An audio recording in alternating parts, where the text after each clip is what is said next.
O, ayaw nila yung katotohanan dyan sa may tuwad ko. Well, kinontempt siya. Pagka-contempt sa kanya, tinapyas. Ininto yung sahod.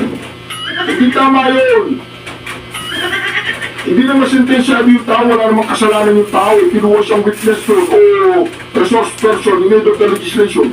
Tapos kinulong siya. Kasama ko yun, kasama sa usapan sa polisyon. Kapag na-contempt ka, wala ka na sahod. Sentensyado ba siya, sir? Sentensyado siya.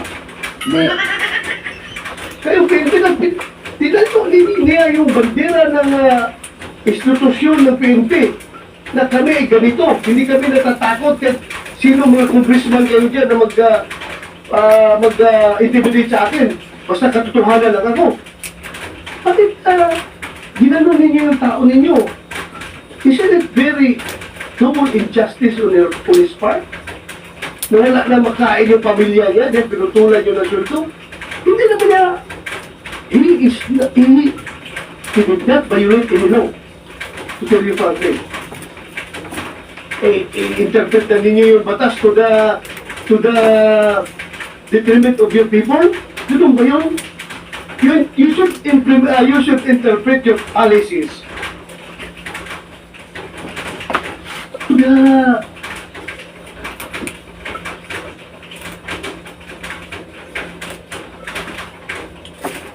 advantage of your people.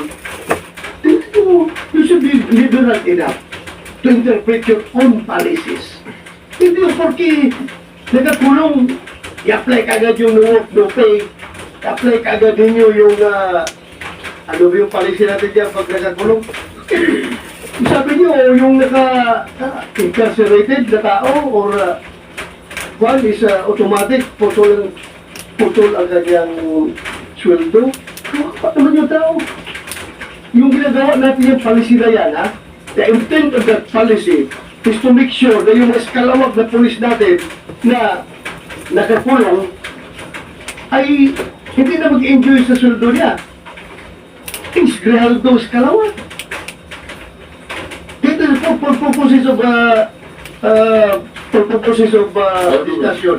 Sabihin ko, isa, wala ka nun ito. Yan ang polisiya natin. No work, no pay. At kapag incarcerated, putol ka ng sweldo. But still, dapat may puso kayo sa tao ninyo. Kung nangyari sa iyo yung video kay Grijaldo, anong sabihin mo? Sige nga, I would like to get your opinion. Sige, you open the mic. Ikaw, nagsasabi ng totoo sa isang congressional hearing. Kinumtim ka, ikinulong ka. Ngayon, nakakulong ka na. Tinutulan pa na PNP yung sweldo mo. Wala ka ng pagkain yung pamilya mo dahil wala ka ng sweldo.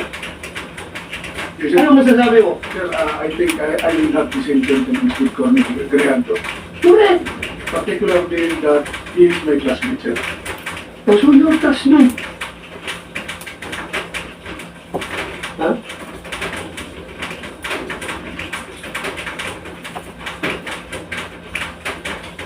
Masakit po yan, no?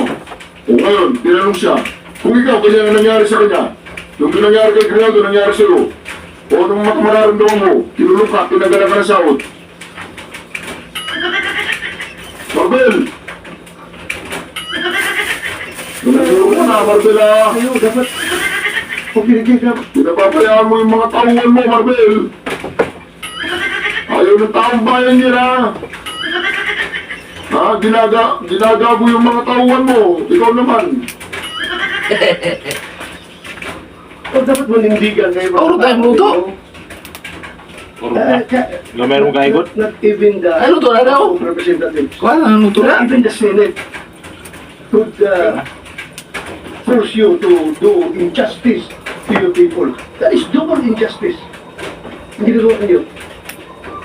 Tumayo kayo. Ano lang sabihin niyo na mga patrolman ninyo ngayon doon sa baba? Ganito na lang aming PNP, walang bayad. Kinakawawa na lang kami. Kinakawawa pa kami ng sariling ayusin namin. Napaka-heartless naman ninyo kapag ganun. So classmate mo si Grijaldo. So ano ngayon? Hindi kayo naawa. Then, I would like to acknowledge the presence of Senator JB. Yes, Senator. Thank you, Your Honor, for joining. Alam mo, okay, that is why I required the Chief PNP to be here. I would like him to explain his side properly. Dapat. Because as a commander, it's very basic. Dalawa yung ating function as a commander. Number one is the accomplishment of the mission. And number two is the welfare of our men. Dalawa yan. Magkatabi yan. Accomplishment of the mission, welfare of our men. Anong welfare ang ginawa niyo kay Grijaldo? Hindi ba talagang nilaglag ninyo siya? Dahil na kulong na.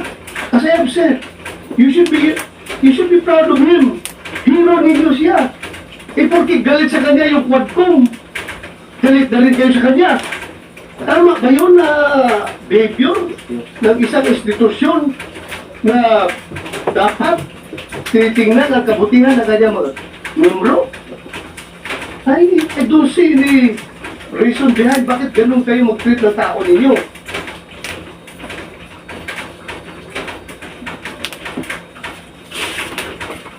Yes. Can we get your opinion? Yes. Elementary. Your Honor, with respect to the actions of the House of Representatives, unfortunately, that's beyond the jurisdiction, Your Honor, of the Internal Affairs. We don't have an active. Meron kayong control doon sa Quadcom. Wala kayong control, but you have to control to your own policies sa pag-apply niyo sa tao niyo, sa polisiyan niyo. Yes, Your Honor.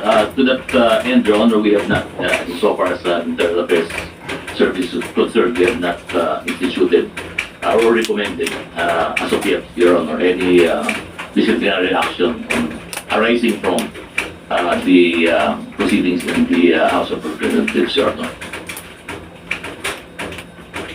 Please tingnan ninyo mabuti yan. It's time for you to show to the world that the Philippine National Police is indeed an institution that takes care of its own people.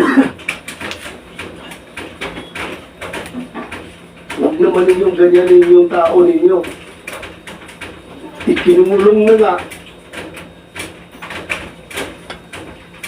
Pinigilan pa ng pasahod. Sobrang injustice na Dahil nakakulong. putulan pa nila dito. Paano pamilya niya? Paano yung pag-aaral ng pamilya niya? Paano yung pagkain nila pang araw-araw? Wala na siyang sweldo.